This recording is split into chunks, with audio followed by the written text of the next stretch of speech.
هنتكلم عن الحاكم بأمر الله، والحاكم بأمر الله هو كل حاجة وعكسها.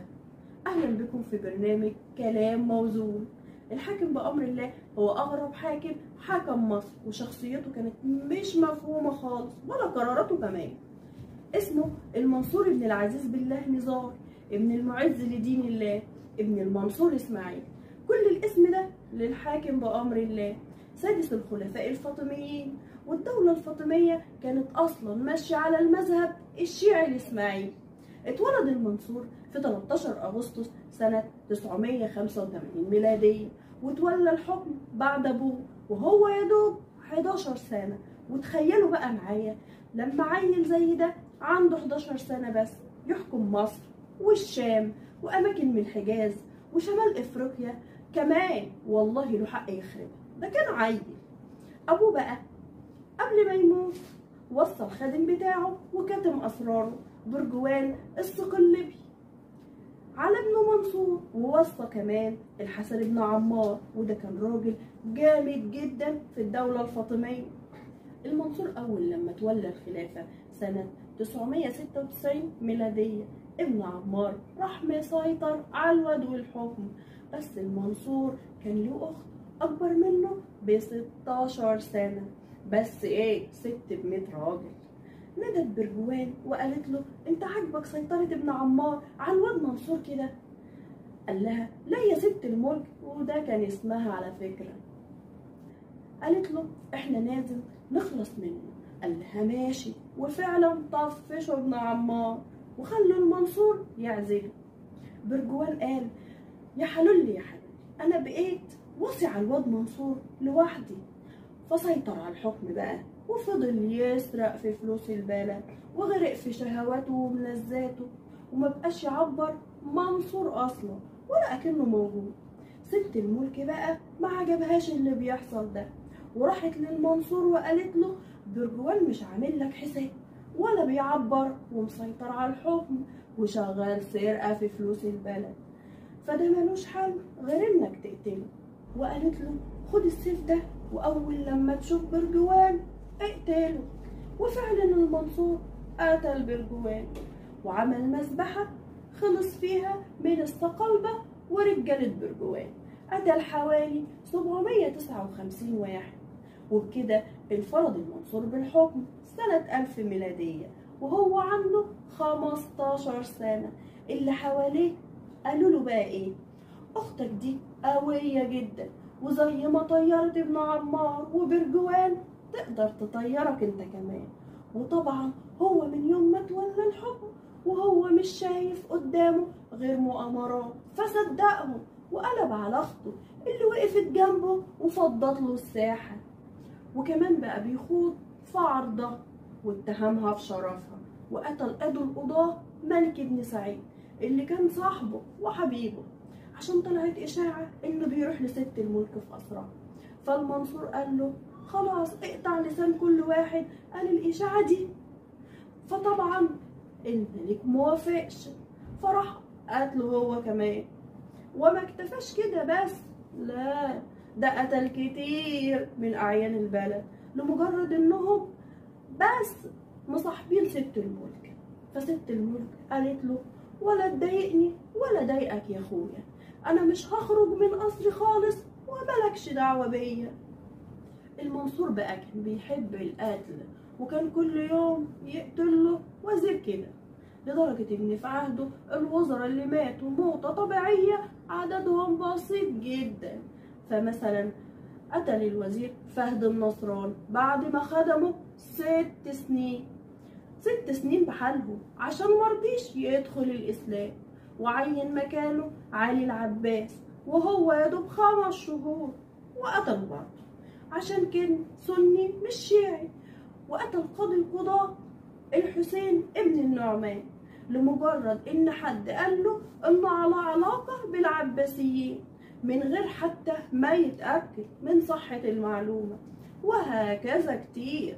ما كانش بيبطل قتل، واللي كان بينفد من القتل بيقطع لسانه أو مناخيره أو إيده.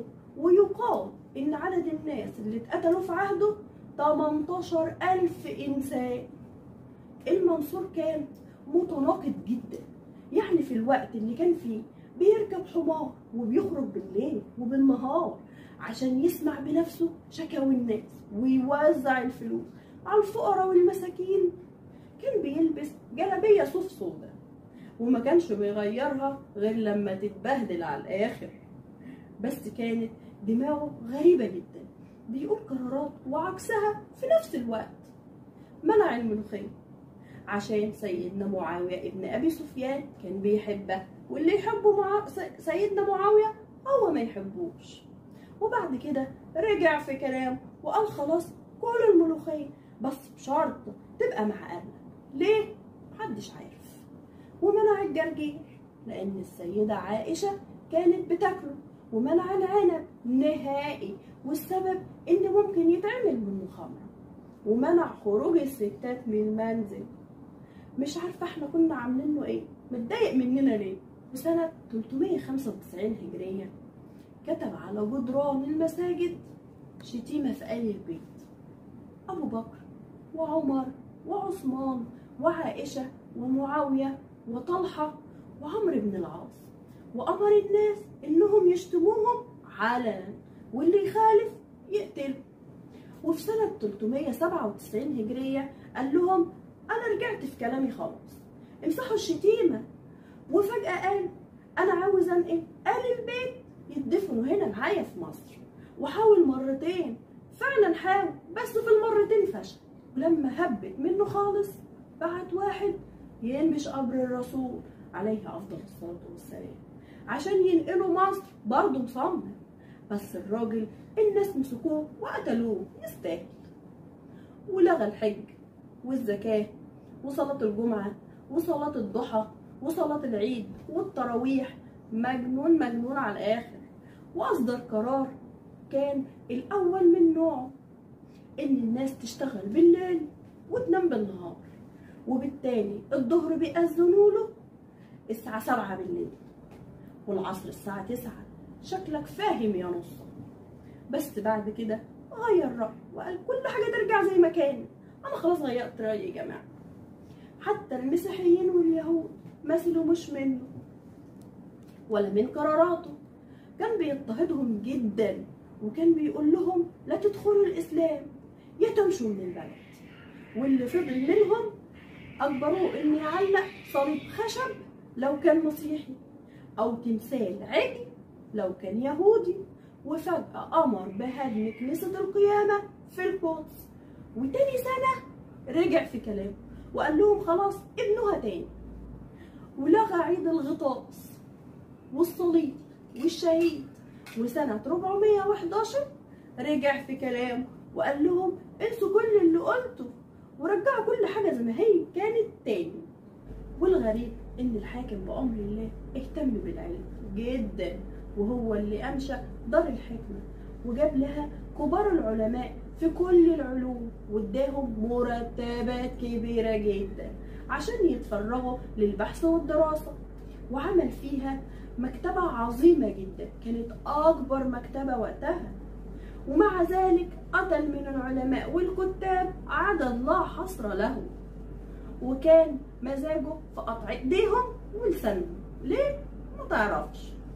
كل اللي فات ده حاجة واللي جاي حاجة تانية خالص. هنقول حاجات غريبة في الحلقة دي. في سنة 408 هجرية جه للمنصور وفد من المذهب الشيعي الإسماعيلي وقالوا له انت ليه ما تبقاش الإله؟ ده انت أسماء الله الحسنى كلها بتنطبق عليك يا راجل. قال لهم فكرة حلوة قوي، والله أنا طول عمري حاسس إن فيا حاجة مختلفة عن الناس الباقية كلها. وكان عنده بيت في المقطم، عملوا مقر وبدأ في الدعوة إنه الإله، وعمل سجل عشان الناس تروح تسجل اسمها إنهم مؤمنين به وكده. يعني الناس كانت بتترعب منه جدا، وكانوا أصلا لما بيشوفوه معدي كانوا بيسجدوا له، فمش هيفرق بقى إن هم يعبدوه.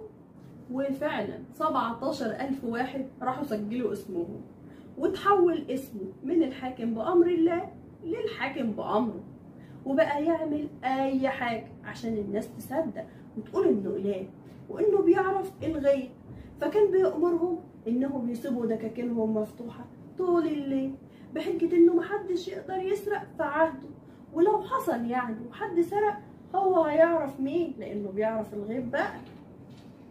أتاري ابن اللعيبة مسلط شوية حرامية عشان يسرقوا الدكاكين، فلما الناس تروح تقول له إن هما اتسرقوا يقول لهم ده فلان اللي سرقكم، فالناس تقول الله أكبر، الحاكم بأمر الله بيعلم الغيب يا ولاد.